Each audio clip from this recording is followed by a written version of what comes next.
Verma, Ehsaas Woman of Kolkata, officially invite our guest on stage along with Deepa. Thank you so much. Many faces of Ravan. हम सभी ये जानते हैं कि श्री राम कथा बिना रावण के अधूरी होती है।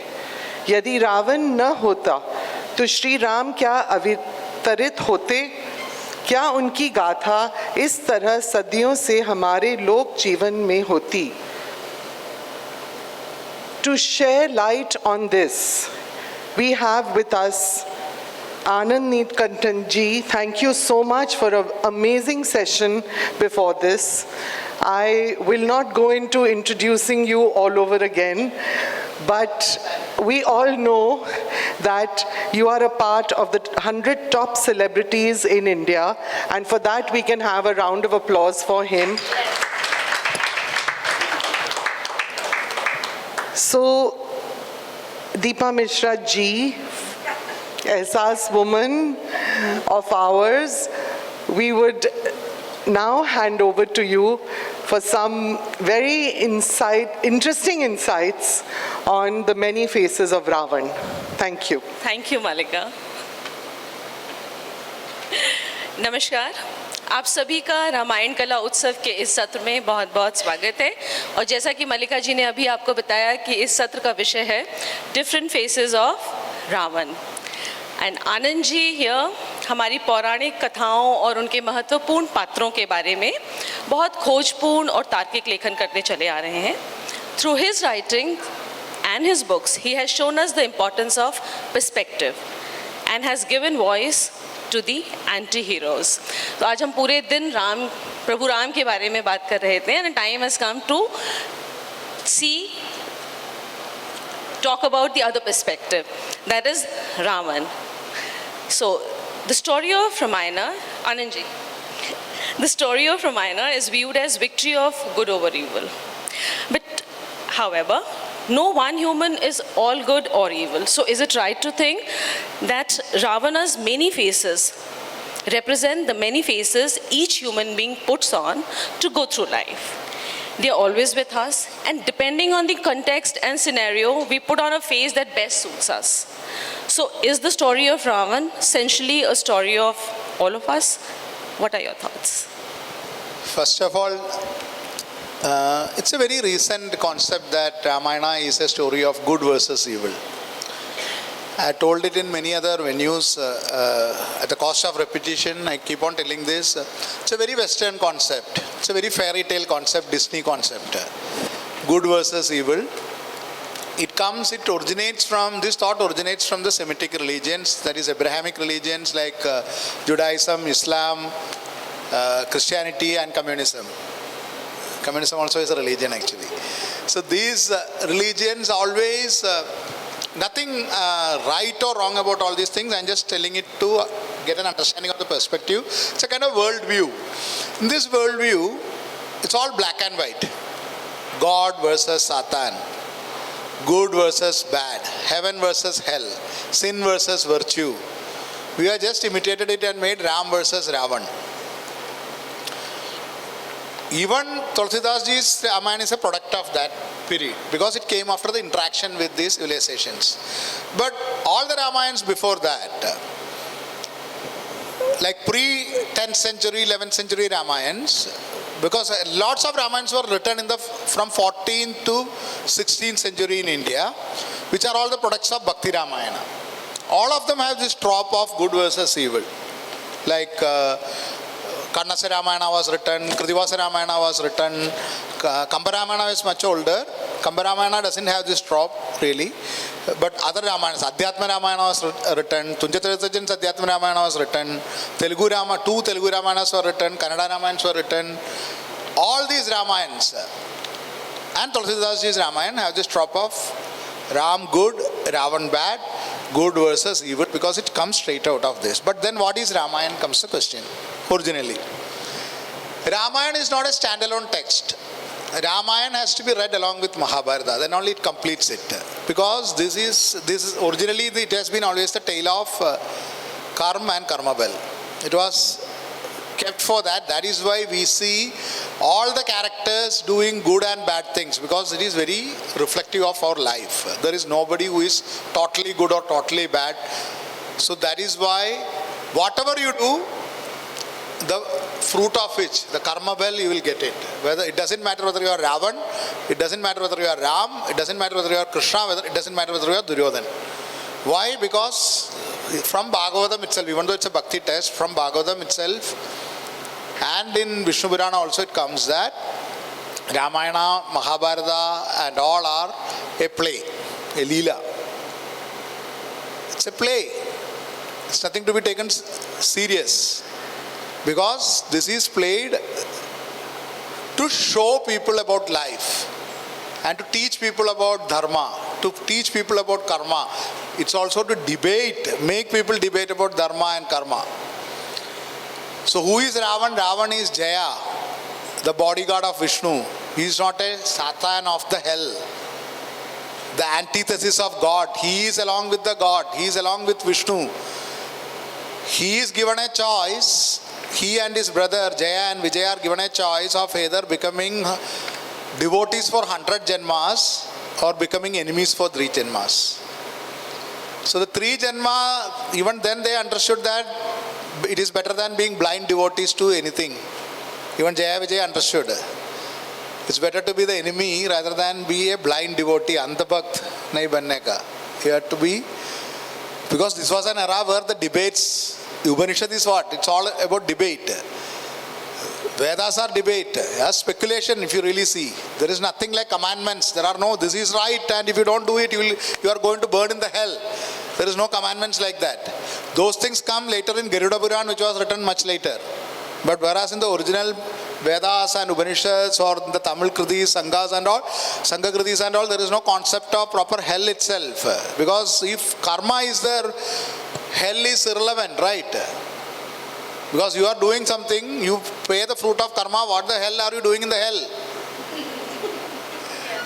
Because once you are, because this is a mixing of two concepts, right? Mixing of Semitic concept and the Hindu concept.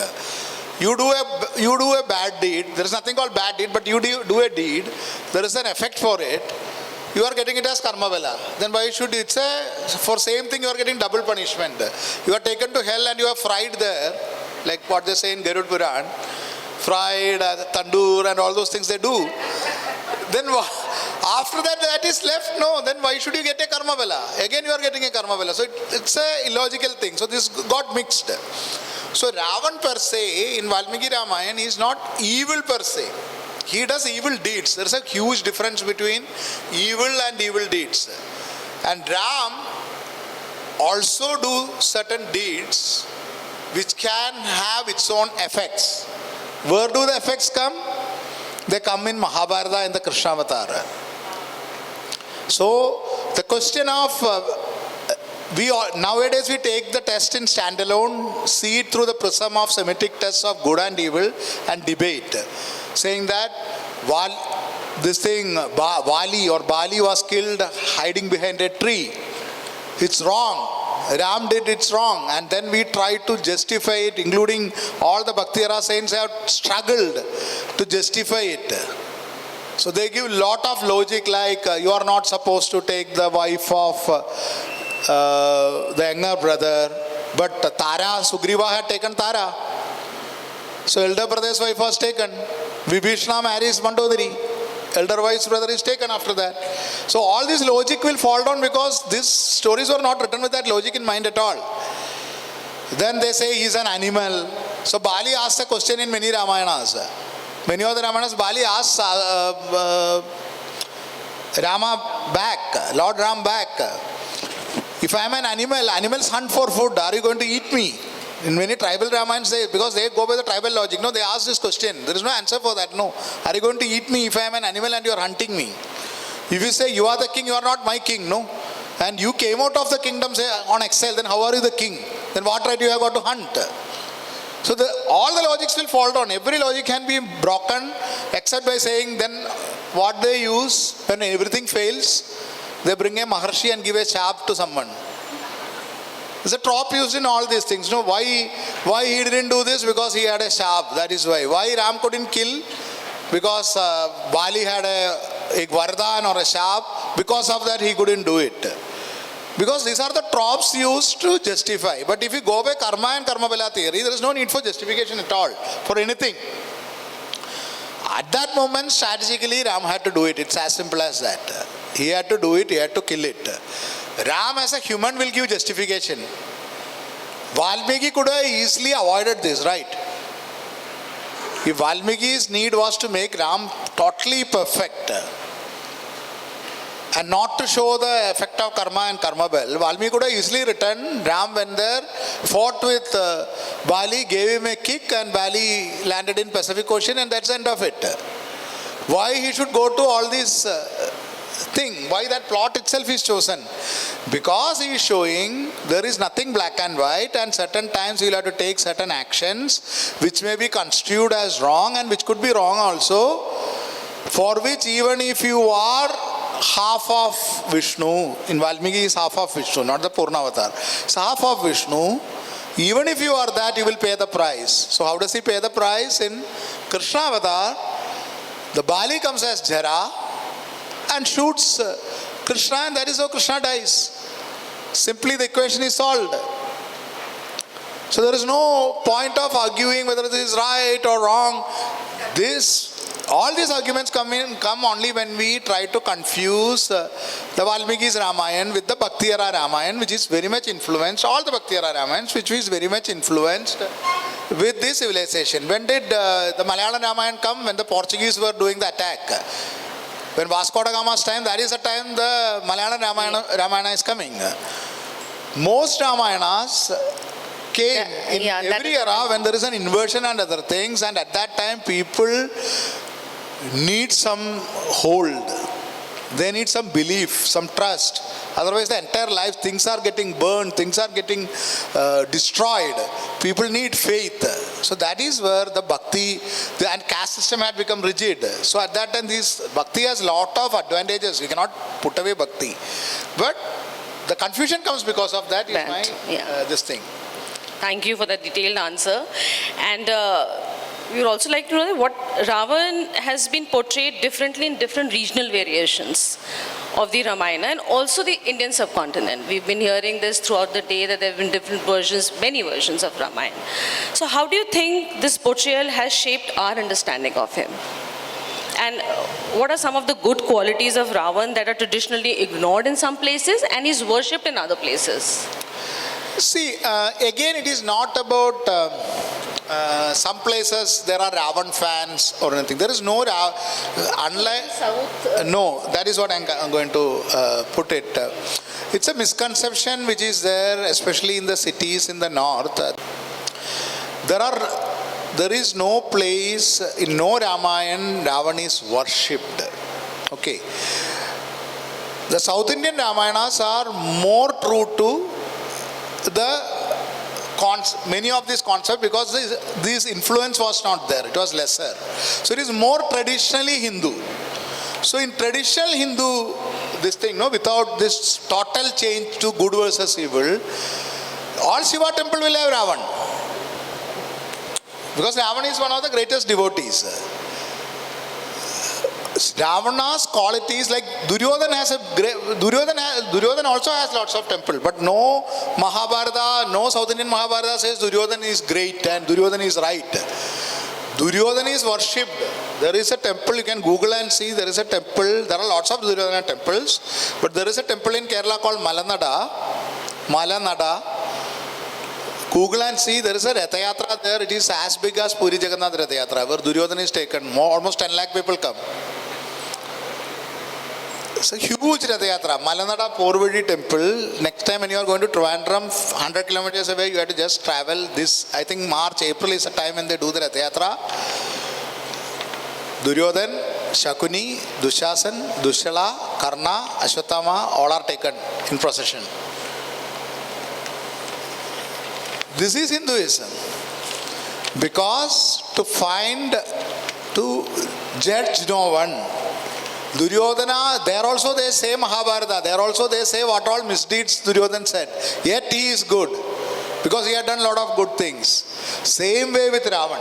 It's not that no Ramayana says that, except what for political reasons in the last 40-50 years back in Tamil Nadu they had written certain Ramayans. Other than that, nowhere it is said that Ravan is the good epitome of good and Ram is bad or vice versa. It's always in grey. Both Ramayana, like Valmiki Ramayana, in which on balance Rama has done many of the deeds which could be construed as much good for the Maryada of that era. Whatever didn't, even for that, he pays the price for it either in that Janma or in the next Janma. So the concept of that Dharma is very nuanced, very grey. The other one is a kids version, right? It's a Disneyland version, no? You are good, you win. You are bad. It's like finally there is a happy, if you really see it, finally it's a group photo. That's where they end. It's like a kid's story. So they end with Pattabhishekam. It's a group photo of everyone. Everything is... why there is Uttar Ramayana? Because Uttar Ramayana is where all these Karmavilas are coming back. Whatever they are doing is coming back. Why there is Stri Parva in Mahabharata? An ideal good versus evil story should end with the killing of Duryodhan and a group song after that. Isn't it? It's the last group song. It should end there. Because if it is good which won over evil, the next Yuga should be Satya Yuga, right? Logically. Good has won, evil has been vanquished, and Kali Yuga comes. What the hell? So what is it that won? Did the good win or the evil win? The moment you would say it's a good versus evil, no, this is a question a kid will ask. In Mahabharata, good won, Bhagavan came and the good won and the evil was vanquished, and it's a good versus evil vanquished story. And next day morning Kali Yuga starts before that, from Abhimanyu's death. But next day morning Kali Yuga starts. The evil, the darkest of age. Try telling it to a 6-year-old and he will ask, what? Then he will have to take the stick and say, nahi, ye question nahi puchna, Bhagavan ka hai. Because the story originally was never written for that purpose. The story was written for some other purpose. So, sorry I am deviating to Mahabharata a bit, but this has to be integrated. So, Kunti and Pandavas, Duryodhana has one great logic. On what right, many South Indian Mahabharata and Eastern Indian Mahabharatas it comes. Before he says, I won't give you the sport for a needle, he says, on what basis I should give you a land? My father gave you a land and you went and burned the entire thing. Khandiva Prastha. Killed everything, flying, crawling, swimming, everything you burned off and built a city. Fine. And then you came and gambled here. Before that we gave you a house. Then Krishna asked for an house. He says, house. Before that we gave you a house. In Varnavata we gave you a house. Yeah, I am a Kshatriya. I do all kind of things because I am evil, right? I am evil. I am an evil guy. I do all kind of nonsense. I have problems with my cousin. Why I have problem with my cousins? I don't even know they are my cousins. Kunti went to forest, came back with 5 kids, claiming that they are all from different gods. And a time for his birth also, which is conveniently elder than me. And you say that my father is the eldest. You said that he is blind, so you gave the kingdom to Pandu. And then he got a curse and he went away. Again, my father was ruling as a king for so far. At that time, the blindness didn't matter for you. And now I am the first son, but you conveniently you bring 5 kids from saying that these are all the God's kids. I agreed that also. We agreed that also. We gave you Varnavata. And then I tried to burn you. I am not a good man. I am an evil man. I tried to burn you because this is Rajaniti. No, I am playing politics. You tried to burn me. Bhima tried to kill me, putting me into this thing. I tried to poison Bhima and put him into water. This has been going on. It's fine. What did that poor woman, Nishada, woman and her 5 kids have with it? You are the kings, you are supposed to protect the people. All the 6 of them died, right? So if I give a place, you burn it. You get a city, you gamble it. I give you a house, you not only burn it, but burn innocent people also inside that. I won't give you a point of needle. This is his argument. Who is good, who is evil, comes the question. Now, how does Mahabharata resolve this? Suddenly we feel that Kunti is evil, right? But Kunti is also not evil, no? Kunti has done that act. It's an evil act. Kunti per se is not evil. Who all are responsible for this? The king is responsible. King is responsible. His wife is responsible because she has been she was supposed to be advising him for everything. Gandhari is responsible for the death of the 5 Nishada women and the Nishada children and the Nishadi, the tribal woman who dies in Varnavata. Dhritarashtra is responsible. Then who else is responsible? Kunti is responsible. Who else is responsible? Vidura is responsible. How does these 4 die in Mahabharata? All of them are burned in forest fire. This is where it ties up. The karma bala ties up there. So the moment we reduce it to good versus evil, Pandavas are good and Kauravas are bad, the Insta generation will start asking you questions. And we will have no answer other than to say, use the same trope of Semitic religion that you are going to burn in hell. Threaten. That's what they do, no? You don't obey the God's commandment, we will put fire and bring cholera, and such a cruel God, my God. Do all kind of things, bring COVID, all these things are sent. So, the moment we confuse this, all these things happen. I think I took somewhere else. Yeah. But it was important to put this clear to answer the next question. Yeah. We're talking about different faces of Ravan. And one of the qualities or faces we call it, he was deeply loyal to his family and friends. Right? We've seen that through various examples. Yet also willing to make difficult decisions that go against his wishes. Everybody told him to send Sita back, but he didn't. So what does it reveal about his values and priorities? See, Ravan has also, at least 32 Ramayanas have Sita as the daughter of Ravan. So the logic of why he didn't send back changes immediately. But let us not go into that. These are all like folk versions, and a few of Jaina version is also there. Those versions let us leave apart, because in Buddhist version, Rama, Sita and Lakshmana are siblings born in Varanasi, and there is no Ravan at all. They go to Himalayas and come back. Because he's Buddha, he won't fight. It's a Jataka tales. It's one of the first Ramayanas.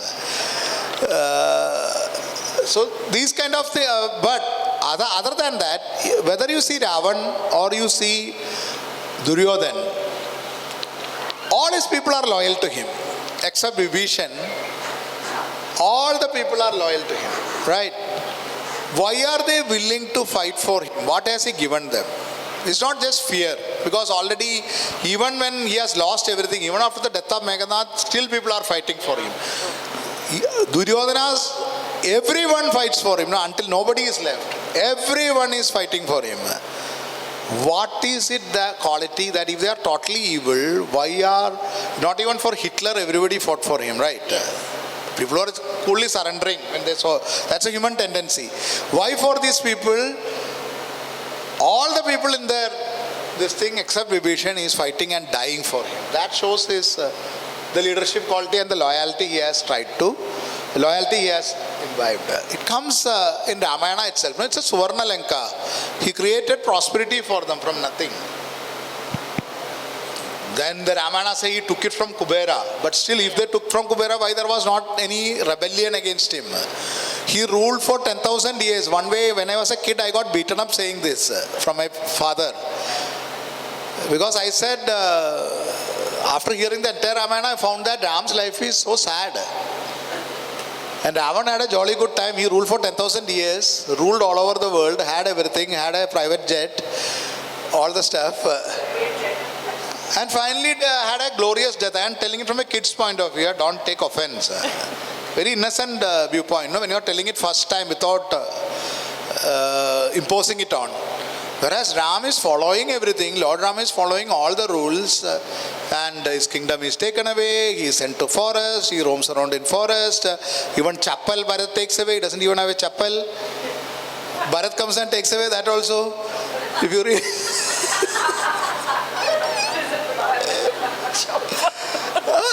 even that, I'm telling it in a lighter way, I'm telling it in a kid's way, no disrespect please.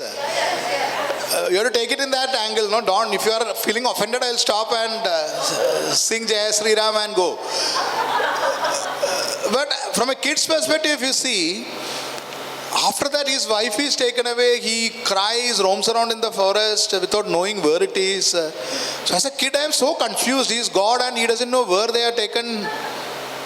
Because concept of God, again, we learn it from the Christianity and Islam, that he is an all-knowing God who knows everything. It's so confusing. No, if God knows everything, then he should know where Sita has gone and Ravan will take. It becomes so confusing. If you go by Ramayana logic, it's not confusing. That my father told me later. When you first hear the story, you are always influenced by the Disneyfication of Ramayana. So we find that Ravan had a very cool life. No, he did whatever he pleased. He kicked away his brother. He got his his palace. He went to Kailas, and he's so audacious that he asked for Parvati itself. Some version he asked for Parvati itself, and Shiva is like, what? Then he tries to lift Kailas. And when he is pressed... that is how he got his name Ravan. He got his name Ravan. No? So he, with 10 heads, so it was such a cool life that you get inspired to live like Ravan. No, ultimately what happens, so God himself will have to come and go through all these difficulties to kill him. What could be a better glorious way of going, no? Like Duryodhana tells to Yudhishthira this, I died a king's death. All my people, I lived like a king, ruled like a king, and died like a king. You are going to rule a kingdom of widows. You won through cheating. And because of that, because your character is that, all throughout your life, you had misery. And after winning also, you will have misery. Finally, he goes to Himalayas and dies where no one is there, no, if you really see. If I look from a kid's point of view, how does Ram's life end? It's not a glorious end, right? He walks to Sarayu. Sita goes away, Lakshman goes away, he walks to Sarayu. So the moment you start teaching good versus evil story to the kids without telling them about karma and karma bala, naturally the kids will have all these doubts. I should be evil. Is a inspiration we are giving to kids subconsciously. Because Duryodhana had a jolly good life, Ravan had a jolly good life, lived and died gloriously, and see how Yudhishthira dies, how Lord Rama goes to Vaikuntha. All throughout his life it is, in villages they say, if it is Ram's Jatak, no, if it's a horoscope of Ram, people get scared.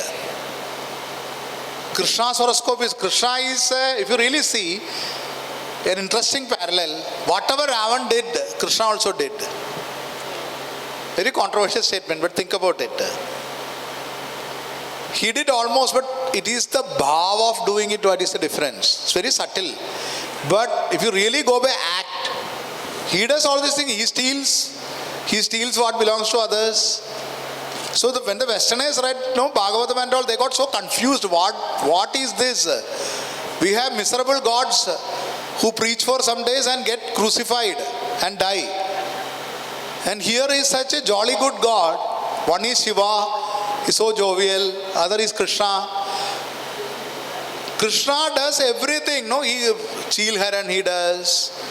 He does, he has an affair with a married woman, if you really see, isn't it? Radha. We have glorified it.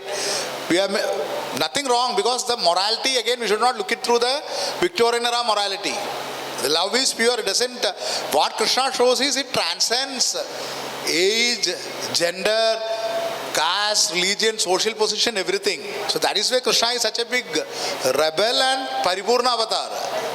We get very, what you call, uncomfortable, because we try to see it through the Christian morality, the Victorian era morality, and call it Indian samskar now, which is not at all Bharatiya sanskar or Sanskriti. So Krishna does everything, almost everything Ravan does, no? How does he bring Rukmani? Not another man's wife, Satyabhama. He does everything, you see, almost everything Ravana has done, he also has done. Of course, Ravana has done much worse things. He has raped people and all. So Ravana has done a lot of evil things. You should not whitewash Ravana at all. So Ravana deserved to die. Ravana is not God. Ravana is not glorious. But to call Ravana a Satan is a very Semitic way of looking at it. That's all I will say. Yeah, so what can the character of Ravan teach us about power, leadership, and the consequence of unchecked ambition in today's world? See, today's world is of Ravans, isn't it? Or I will say, world was always of Ravans. Not just today's world. There is no difference between today's world and yesterday's world. It's just a thinking that yesterday it was a glorious time. This is a typical religious priestly thinking, because priest wants to believe that bad times are going to come. You give me dakshina, you give me money, and we will give you blessing, and good times will come for you. This is good times are coming is a trope which has been used by all religions. The kingdom of God is going to come. Achhe din aane wale hai. This has been used by all religions and politicians from time immemorial. I'm not talking politics now. This is a general thing. Time immemorial it goes on. That good times are coming, good times are coming. Always human nature is this. So it was always Ravan's world. The purpose of Ram is that world also ends. There will be somebody who will go through all the difficulties that Ram went through and finish this reign. That is the message actually which is coming. Why Ram is an other spirit is not because he is God incarnate and whatever he did is correct. It is a sacrifice he makes to end this Ravan's Raj, at least temporarily. But that is why Sambhavami Yuge Yuge, no? Otherwise it will be like the seal of God. One time he has come and after that nothing is there. Everything is perfect. It doesn't happen because our rishis, the poets who wrote, they knew human nature more. That is why it is always Sambhavami Yuge Yuge. Again and again you have to take avatar. Because human nature is that of Ravan. It is why Ram is an avatar, because he is not showing human nature most of the times, even though he is human. So he rises above it. Maybe after 1,000 years, perhaps, Gandhiji might be called as an avatar, because it's the self-denial. Indians have always celebrated self-denial. Sacrificing for others. That is what elevates, right? So Buddha, why do we celebrate? Because he could have been the king. In Buddhist mythology, Mara comes and times, which is also in Christianity and other things also. What influenced what we don't know, since Buddhism is older, should have gone from Buddhism perhaps. Where Mara comes and offers the kingdom, the entire kingdom to Buddha, and Buddha doesn't want it. Buddha wants enlightenment, just before enlightenment, under the Bodhi tree. He sacrifices everything. Rama sacrifices everything. We see all the saints which we celebrate. It is not the kings we celebrate. We didn't even know about Ashoka, no, until the Britishers came and made him Ashoka the Great. We never bothered about Ashoka, right? Because he remained the king. We always it works that I have left everything for the sake of others. It works in politics, it works in religion, it works everyone, it elevates the person. You can see the examples again and again, repeating again and again. That is why Rama becomes God because of his sacrifice he does beyond what is possible for normal human. What Ravan does is, he does without any inhibition what all of us want to do. I am jealous of my brother, I take it because I have the power, I don't care. And I am very efficient, I rule my kingdom well because I am good. We also want to do that. He is not the one like Ram who knows who can rule well and leave it because that is what is required. His father asked him. So it's a sacrifice that elevates, and it is what Vishnu is coming and showing. Jaya, his bodyguard, is coming and showing to people that this is how people are, and Ram's this thing is that this is how people should be. So Ravan is not evil per se. Ravan is what you call, it is an elevated us. We without inhibition, if we get that kind of power, we tend to become Ravan. Not evil, but Ravan. Very big difference. Anybody from the audience, if you'd like to ask anything? No questions? Okay. Anandji, thank you so much. It was No an questions absolute means you pleasure. agree with everything or you don't agree with anything. To have this conversation. Thank you so much. Thank you. Anji, thank you so much for giving different perspectives, and also I think you're very right. It's almost as if there is a sword, behave well and you will get this, So I think not many have the guts to say it, but thank you so much for your perspective. On behalf of Prabha Khaitan Foundation and Ehsaas Women, I extend my thanks to you, Anandji, and to Deepa ji for this very, very interesting session. On behalf of the, may I request Isha Datta from Kolkata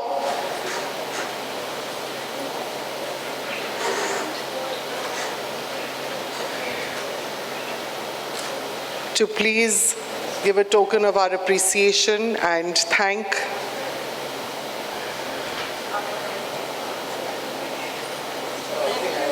one more.